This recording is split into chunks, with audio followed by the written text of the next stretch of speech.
ముసల్మాన్ బిడ్డలకు కూడా తెలుగు వస్తుంది. అక్బరుద్దీన్ ఓవైసీకి ఒక్కరికి రాకపోతే ఎవరికి రాదా?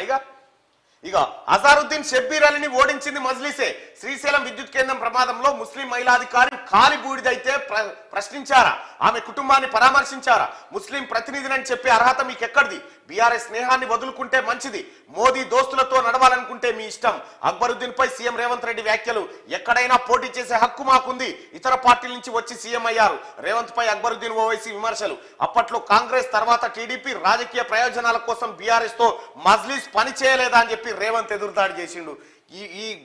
ఈ పాత బస్తీ బ్యాచ్ ఉందిగా, ఈ 7 ఏం లేదు, ఎవడు అధికారం ఉంటే ఆడ. ఇప్పుడు కేసీఆర్ ఏదో కూలగొట్టి ఏదో తెత్తడానికి భ్రమంలో ఉన్నాడు, కానీ కేసీఆర్ కూలిపోయే పరిస్థితికి వచ్చిండు.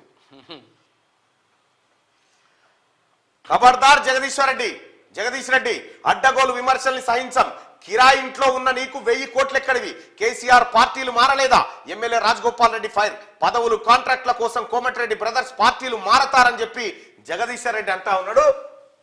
ఇగో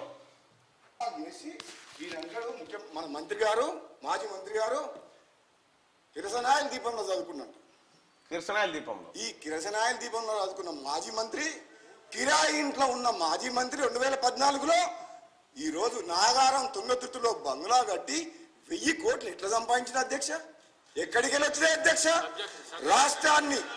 రాష్ట్రాన్ని అప్పులోకి నెట్టేసి, ఈ పవర్ మినిస్టరు విద్యుత్ సంస్థలను అప్పులోకి నెట్టేసి, ఈయన మంత్రిగా మాత్రం భూములు, ఇసుక మాఫియా 1000 కోట్లు దోసుకున్న చరిత్ర ఈయనది నాకు చెప్తున్నా అధ్యక్ష. 100% కరెక్ట్. ఇప్పుడు కోమటిరెడ్డి రాజగోపాల్ రెడ్డి కానీ కోమటిరెడ్డి గారు వాళ్ళ రాజకీయ జీవితంలో ఎన్నడన్నా అవినీతి మరకుందా? ఒకటన్నా? జగదీష్ రెడ్డి నీకుంది అవినీతి. అసలు నీకు 2014 దాకా ఏముండేనా? ఏమి లేకుండే. ఇవాళ 1000 కోట్లు ఎక్కడి నుంచి వచ్చినాయి? అదే నాగారంలో నేను గూగుల్ మ్యాప్ లో చూపించిన కదా, ఓ ఎకరంలో ఉంటది ఇల్లు, బిల్డింగ్, పెద్ద బంగ్లా కట్టుకున్నాడు. డిస్కంలపై రుణభారం 81,516 కోట్లు. 10 ఏళ్లలో మొత్తం నష్టాలు 50,270.